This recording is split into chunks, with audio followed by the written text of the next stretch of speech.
Guys এয়া আপোনালোকৰ মৰমৰ সকলোৰে মৰমৰ হয়নে?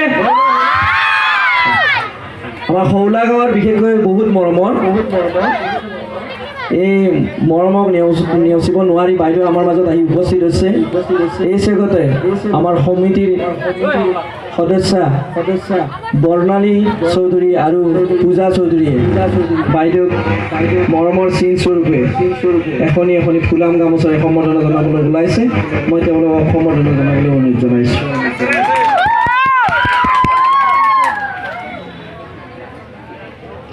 আৰু মৰমৰ অভিনেত্ৰী গৰাকীক তেখেতৰ অভিনয় আমাৰ মাজত দাঙি ধৰিব বুলি আশা ৰাখিছোঁ। ধন্যবাদ।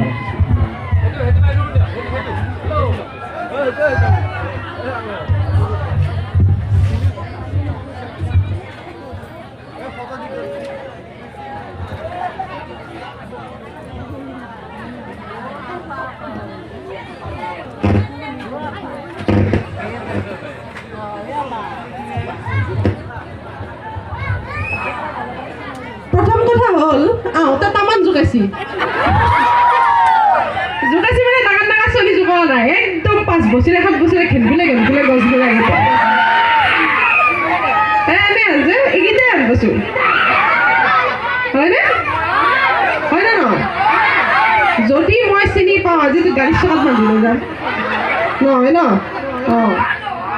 আহোঁতে এইখিনিতে কৈছে বোলো হেৰি এই ইহঁতৰ পৰা যেতিয়া আহি থাকোঁ আৰু গাড়ীখন নহয় পূজাহঁতৰ ঘৰৰ পৰা যেতিয়া আহি থাকোঁ তেতিয়া এইখিনিতে কৈছে কেইটামান খেলিবলৈ শুনিলে চলি গাড়ীখন ৰখোচোন মই বোলো ৰখোঁ আহে গাড়ীখন কি হৈছে চলিকেইটা তামান্না উচি পিছে তাৰপিছত এটাই কৈছে তই চিনি নহয় মই বোলো কিয় নহয় যেন লাগছে নেকি? এটাই কৈছে আহি পালে নহয় তোক কিবা চাওঁ ৰ।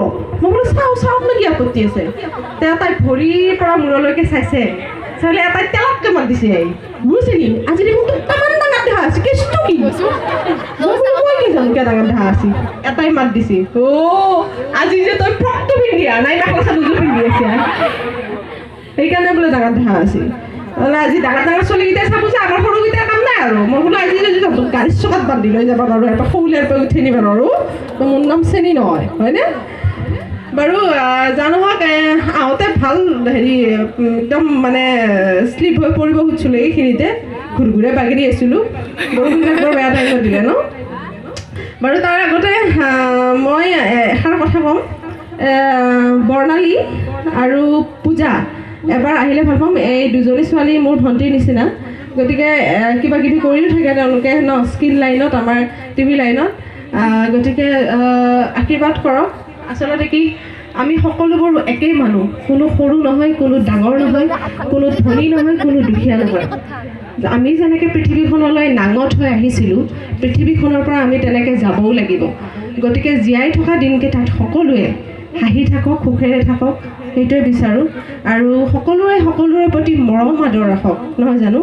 গতিকে আচলতে কি প্ৰকৃত মানুহ সেইজনে যিজন মানুহে কাকো হিংসা নকৰাকৈ আৰামত নিজৰ ৰাস্তাত নিজে গৈ থাকিব পাৰে। মই এগৰাকী নগণ্য ছোৱালী একেবাৰে সাধাৰণ ছোৱালী তথাপি কথা এষাৰ কৈছোঁ সৰু মানুহ ডাঙৰ কথা কোৱাৰ নিচিনা হয়। মই এইটো কথাই ক'ব বিচাৰোঁ যে সকলোৱে সকলোৰে প্ৰতি মৰম ৰাখক। জীৱনটো বহুত খন্তেকীয়া একদম সৰু জীৱন মানুহৰ। আজি আছোঁ কালি নাই। আজি মই এনেকৈ চেনি হৈ থিয় হৈ আছোঁ ন মৰি যোৱাৰ পিছত কি কয় মানুহে? মৰি যোৱাৰ পিছত কি কয় মানে এনেকুৱা কথা ক'ব বেয়া লাগে যে এনেকৈ কয় ন যে চেনি মৰিল বা এনেকুৱা ক'ব বেয়া লাগে। সেইটোতো সত্য অপ্ৰিয় হ'লে সত্য। মৰি যোৱাৰ পিছত মানুহৰ নামটো কাঢ়ি নকয় কি বুলি কয় ডেড বডিটো আহি আছে অমুকত ডেড বডিটো হয়নে? গতিকে তেনেকুৱা কথা। মই কোৱা নাই যে মৰাৰ কথা ভাবি জীৱনটো এনে খেদাওক কিন্তু জীয়াই থকা দিনকেইটাত সকলোৰে প্ৰতি মৰম ৰাখক ভালপোৱা ৰাখক। গতিকে মোৰ মৰম ভালপোৱা এই দুজনী ছোৱালীৰ ওপৰতো আছে। সকলো ৰাইজৰ পৰা মই মৰম আশীৰ্বাদ বিচাৰিছোঁ। ভালে কুশলে থাকক। থেংক ইউ ভেৰি মাছ পূজা আৰু বৰ্ণালী এনেকৈ মোৰ লগত থিয় হোৱাৰ কাৰণে তোমালোকৰ উজ্জ্বল ভৱিষ্যত কামনা কৰিলোঁ। ধন্যবাদ। ভাল লাগিল বহুত ভাল লাগিল। পূজাহঁতৰ ঘৰত আহিলোঁ চাহ খালোঁ। বাৰু যা নহওক জয়তে আজিৰ ইমান ধুনীয়া অনুষ্ঠানটিত উপস্থিত থকা সমূহ ৰাইজক মই সেৱা জনাইছোঁ আৰু আজিৰ ইমান ধুনীয়া অনুষ্ঠান এটিলে মোৰ নিচিনা এজনী সাধাৰণ ছোৱালীক আমন্ত্ৰিত কৰি অনাৰ বাবে উদযাপন কমিটিক বহুত বহুত ধন্যবাদ জ্ঞাপন কৰিছোঁ। লগতে থেংক ইউ ভেৰি মাছ পূজা আৰু বৰ্ণালী। সঁচাকৈ আপোনালোকক এনেকৈ স্বচক্ষুৰে দেখা পালে বহুত ভাল লাগে। আজি যে মই এনেকৈ চেনি হৈ থিয় হৈ আছোঁ, এইটো আচলতে মোৰ চেষ্টাৰ বলতটো পিছৰ কথা, আপোনালোকৰ আশীৰ্বাদৰ ফলত।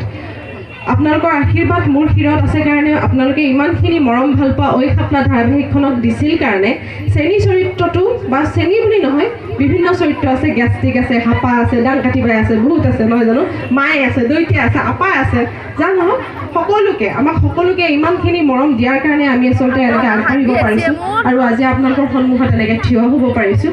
আচলতে মই অকণমান ধেমালি কৰিম বুলি আহিছোঁ আপোনালোকৰ মাজত, কিন্তু তাৰ আগতে দুই এষাৰ কথা কৈ লওঁ, বেয়া নাপাব। আচলতে আপোনালোকৰ সন্মুখত আহি যেতিয়া আপোনালোকৰ পৰা এনেকৈ আপোনালোকৰ চকুত যেতিয়া এনেকৈ মৰম দেখা পাওঁ, আমাৰ কাৰণে এনেকৈ ভালপোৱা দেখা পাওঁ, আজি মই ষ্টেজখনত থিয় হোৱাৰ লগে লগে আমাৰ মইনাকেইজনীয়ে বা আমাৰ ভাইটিবিলাকে যেনেকৈ বা চেনি বাইদেউ বুলি বা এটা চিঞৰি পেলাই সম্ভাষণ জনাইছে, জীৱনটো বহুত সফল হোৱা যেন লাগিছে। পৃথিৱীখনত যে জন্ম লৈছোঁ এনেকুৱা লাগিছে যেন সাৰ্থক হৈছে জন্ম হোৱা, নহয় জানো? গতিকে এনেকৈ আপোনালোকৰ চকুত অন্তৰত ভাল পোৱা দেখিলে সঁচাকৈ ভাল লাগে।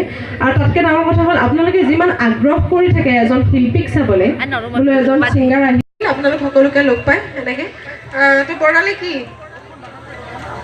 নাচবা লাগব, হেৰি বৰ্ণালীয়ে কৈছে হেৰি বাইদেউ অকণমান নাচি দিব নেকি? মই বোলো দিম, বিহুৰ সময়ত নানাচিলে কেনেকৈ হ'ব ন, অকল ময়েই নানাচোঁ, আমাৰ ধুনীয়া ধুনীয়া ছোৱালীবিলাকো নাচিব লাগিব, আমাৰ বাইদেউসকলেও নাচিব লাগিব ন।